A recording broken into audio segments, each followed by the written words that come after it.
दोस्तों, government of India ने नया टैक्स सिस्टम यानी जीएसटी टैक्स स्लैब में नया रिफॉर्म किया है। जो पहले जिस तरह से पहले 5%, 12%, 18% और 28% के स्लैब हुआ करते थे, अब उनको कम करके सिर्फ दो स्लैब यानी कि 5% और 18% स्लैब कर दिए गए हैं।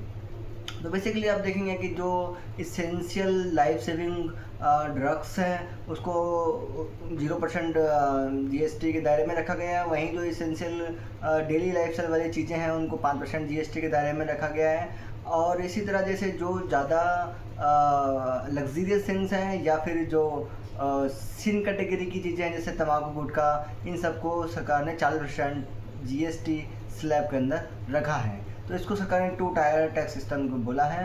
अब हम इसको डिटेल में देख लेते हैं कि कौन कौन सी वस्तुएं या सेवाएं किस टैक्स स्लैब के अंदर सरकार ने रखी है। प्रेस इंफॉर्मेशन ब्यूरो पीआईबी के द्वारा गवर्नमेंट ऑफ इंडिया ने जीएसटी रिफॉर्म्स 2025 को इस तरह से प्रेजेंट किया है। इसको firstly relief for common man and boost for businesses का नाम दिया गया है। सरकार का इसने टैग दिया है relief simplification and growth for all. 4 सितंबर 2025 को सरकार ने ये पब्लिश किया है। इसका टेक अवेज अगर हम देखें तो सरकार ने इसको नाम दिया है GST simplified to a two slab structure, यानी 5% और 18% के दो स्लैब सरकार ने रखे हैं। GST reform cuts taxes on house hold essentials 5% और नील, यानी कि सॉप्स, टूथपेस्ट, इंडियन ब्रेड्स, ये जो हाउस होल्ड इसेंशियल्स हैं इन्हें या तो 5% की कैटेगरी में रखा गया है या फिर इसे नील कैटेगरी में रखा गया है, यानी इस पर किसी प्रकार का कोई टैक्स नहीं लगाया गया है। इसके साथ ही जो लाइफ सेविंग ड्रग्स हैं, मेडिसिन हैं, उनको 12% से रिड्यूस करके या तो 5% की कैटेगरी में रखा गया है या उसको नील कैटेगरी में रखा गया है। इसी तरह two wheeler, small cars, TV, AC, cement cut, ये जो इन पे जो 28% के जीएसटी स्लैब में थे उनको 18% की जीएसटी स्लैब में रखकर सरकार ने एक मिडिल क्लास को काफ़ी हद तक राहत दी है। साथ ही फार्म मशीनरी, इरिगेशन इक्विपमेंट्स, इन सभी को 12% टैक्स स्लैब से कट कर 5% टैक्स स्लैब में रखा है। और इसके साथ ही जो सिन या फिर लग्जरी गुड्स हैं जैसे कि सिन मीन्स जैसे कि टोबैको, पान मसाला, एयरेटेड ड्रिंक्स, इन सबको 40% टैक्स स्लैब के अंदर सरकार ने रखा है।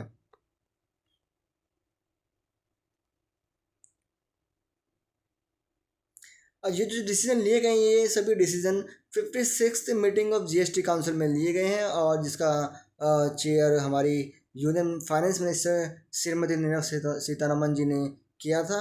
और इसलिए इनको जो अभी नाम दिया गया है सरकार ने, वो नाम दिया है नेक्स्ट जनरेशन जीएसटी रिफॉर्म।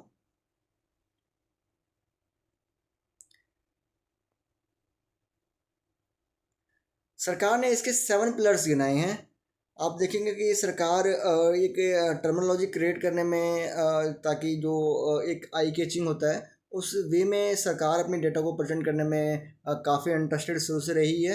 तो उसी रो के अंदर सरकार ने ये जीएसटी टैक्स रिफॉर्म को भी 7 pillars of next generation GST reforms का नाम दिया है।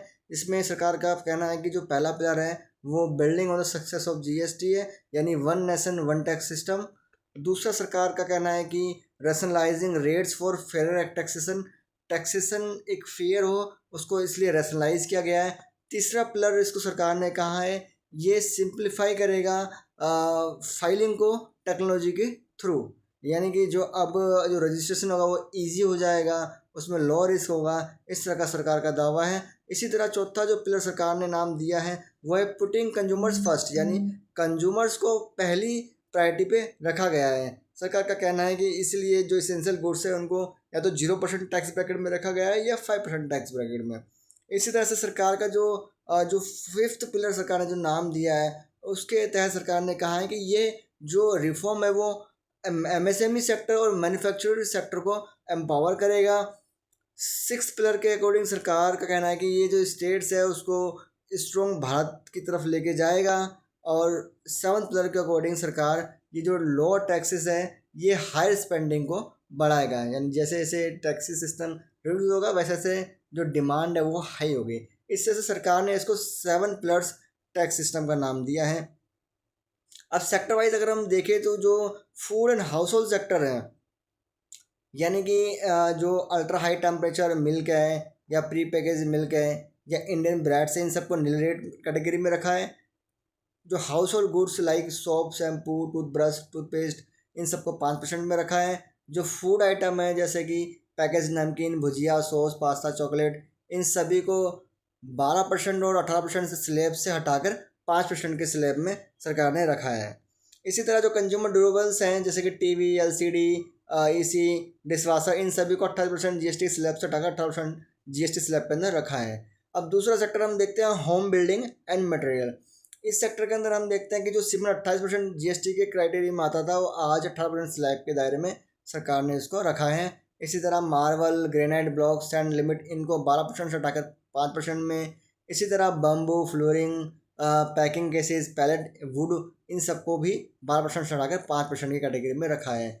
अब ऑटोमोबाइल अगर सेक्टर को हम देखते हैं तो यहाँ पे भी हम देखते हैं कि जो 350 सीसी से ऊपर की जो टू व्हीलर्स थी या स्मॉल कार्स थी उन सभी को 28% जीएसटी से हटाकर 18% जीएसटी में रखा है। इसी तरह buses, trucks, three wheeler, all auto, ये सभी चीज़ें। अब हम नेक्स्ट देखते हैं एग्रीकल्चरल सेक्टर। एग्रीकल्चर सेक्टर के अंदर अगर हम देखते हैं तो जो ट्रैक्टर से या जो ट्रैक्टर टायर्स और पार्ट्स थे या ड्रिप इरिगेशन सिस्टम था, ये जो एग्रीकल्चर, हॉर्टिकल्चर और फॉरेस्ट्री मशीन थी, ये जो पहले 12% या 18% की टैक्स स्लैब में आते थे, इन सभी को अब 5% के टैक्स स्लैब में सरकार ने रखा है। वहीं बात करें सर्विस सेक्टर की तो जो होटल स्टेज था 7,500 रुपये प्रति दिन वाला, यानी कि जिस किसी होटल के अंदर अगर हमें पहले 7,500 रुपये अगर हम पे करते थे एक दिन के लिए तो उस पे ऊपर हमारे ऊपर 12% का टैक्स लगता था, जीएसटी लगता था। अब उसको 5% के जीएसटी दायरे में रखा गया है। और इसी तरह जिम, सैलून, बार्बर, योगा, इनको भी जीएसटी कट करके 18% से 5% कर दिया गया है। अब हम बात कर लेते हैं टॉयज़, स्पोर्ट्स एंड हैंडीक्राफ्ट में, तो यहाँ भी जो पहले 12% टैक्स स्लैब में इन चीज़ों को रखा गया था उन सभी को 5% में रखा गया है। इस कैटेगरी के अंदर हैंडीक्राफ्ट आइडल्स आते हैं, स्टैचूस आते हैं, पेंटिंग्स आते हैं, स्कल्पचर्स आते हैं, ये सब चीज़ें आती हैं। अब एजुकेशन सेक्टर की हम बात कर लेते हैं। एजुकेशन सेक्टर को और अफोर्डेबल बनाने का प्रयास किया गया है और ज़्यादातर चीज़ों को इसमें 0% जीएसटी स्लैब के अंदर ही रखा गया है। मेडिकल सेक्टर की हम बात कर लेते हैं कि जैसे कि हमने पहले भी बात की थी, जो मेडिकल सेक्टर के अंदर 33 लाइफ सेविंग ड्रग्स हैं या डायग्नोस्टिक किट्स हैं उनको 12% स्लैब से हटाकर 0% कर दिया गया है। इसी तरह जो अदर मेडिसिन हैं जो 33 लाइफ सेविंग ड्रग्स के अलावा हैं, जिसमें कि आयुर्वेदा, यूनानी, होम्योपैथी भी शामिल है, इन सभी को 12% स्लैब से हटाकर 5% के स्लैब में रख दिया गया है। स्पेक्टिकल्स एंड करेक्टिव गोगल्स को भी 28% स्लैब से हटाकर 5% स्लैब में रख दिया गया है। इसी तरह medical oxygen, thermometer, surgical instrument, इन सभी को जो कि पहले की 12 से 18% के स्लैब में आती थी, इस सभी को 5% स्लैब में रख दिया गया है। इसी तरह medical, dental and veterinary devices, इन सभी को भी 18% से कट करके 5% के स्लैब में रखा गया है। अब हम बात कर लेते हैं health and life insurance.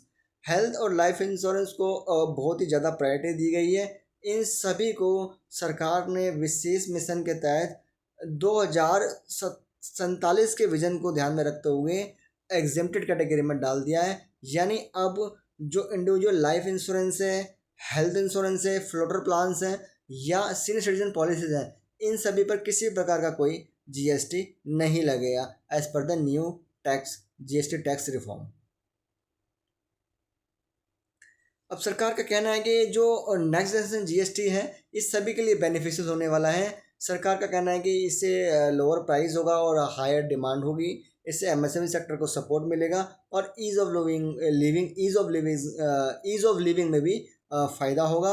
Wider tax net इसमें क्रिएट होगा। ये जो मैन्युफैक्चरिंग सेक्टर है उसको सपोर्ट करेगा। इसी तरह से रेवेन्यू ग्रोथ बढ़ेगा, इकोनॉमिक में मोमेंटम आएगा, सोशल प्रोटेक्शन भी बढ़ेगा। क्योंकि हम देखते हैं कि इंश्योरेंस और जो एसेंशियल मेडिसिन जो कैटेगरी वाली चीज़ें हैं उस पर सरकार ने 0% जीएसटी स्लैब के दायरे में उसको रखा है। सरकार ने इसको जीएसटी को एक माइलस्टोन की तरह ट्रीट किया है। सरकार का कहना है कि जो 17 डिफरेंट टैक्सेस और 13 सेसेस पहले होते थे उनको यूनिफाई करके अब सब सम कर दिया गया है। इसके साथ ही जो पहले कैस्केडिंग इफेक्ट था टैक्स का, यानी टैक्स के ऊपर टैक्स लगता था, उसको सरकार ने एलिमिनेट कर दिया है। सरकार का कहना है कि एक सिंगल नेशनल मार्केट क्रिएट होगी जिसमें कॉमन रेट्स और प्रोसीजर फॉलो होंगे। साथ ही सरकार का कहना है कि जो कंप्लाइंसेस थे उसमें ट्रांसपेरेंसी आएगी, वो इम्प्रूव होगा, और इकोनॉमिक इंटीग्रेशन के ज़रिए कंट्री भी विकास की तरफ पहुँचेगी। सरकार ने अपना परफॉर्मेंस भी दिखाया है, और सरकार ने बताया है कि जो जीएसटी टैक्स पेयर बेस था वो जो 2017 में 66.5 लाख था, वो अब इंक्रीज होकर 2025 में 1.51 करोड़ आ गया है। साथ ही रिकॉर्ड रेवेन्यू ग्रोथ सरकार ने दिखाया है कि जो कि 2024-25 फाइनेंशियल ईयर में 22.08 lakh crore GST gross collection था, वो डबल होकर आज 18% CAGR की रेट से डबल होकर 4 साल के अंदर डबल हो गया है। इससे इकोनॉमिक कॉन्फिडेंस भी बढ़ा है। इस तरह हम देखते हैं कि सरकार ने PIB के थ्रू अपने ये जो new tax GST tax reform है उसको प्रेजेंट किया है। इस तरह हम देखते हैं कि सरकार ने अपने इस GST की नई रिफॉर्म को नेक्स्ट जनरेशन GST का नाम दिया है, और जो GST 2017 में लगाया गया था सरकार के द्वारा, और उस GST व्यवस्था के अंदर आज हम देख रहे हैं 2025 में, यानी कि 8 साल के बाद सरकार ने कुछ ड्रास्टिक चेंजेस किए हैं, उनके स्लेब में कटौती की है, जिससे कहीं ना कहीं आम आदमी को बहुत बड़ी राहत मिलने वाली है। और सरकार से भी ये काफ़ी लंबे समय से इस तरह की डिमांड्स आम जनता ही नहीं बल्कि विपक्ष भी बहुत ही पुरजोर से कर रहा था। इस विषय को संसद में और संसद के बाहर भी बार बार उठाकर सरकार को टारगेट कर रहा था। तो दोस्तों बताइए कि इस GST के नई रिफॉर्म के बारे में आपकी क्या राय है, और कैसे आपको इससे बेनिफिट मिलने वाला है, या आप समझते हैं कि इससे आपको बेनिफिट नहीं मिलेगा। कृपया अपनी प्रतिक्रिया अवश्य दें, कमेंट बॉक्स के अंदर लिखें। धन्यवाद।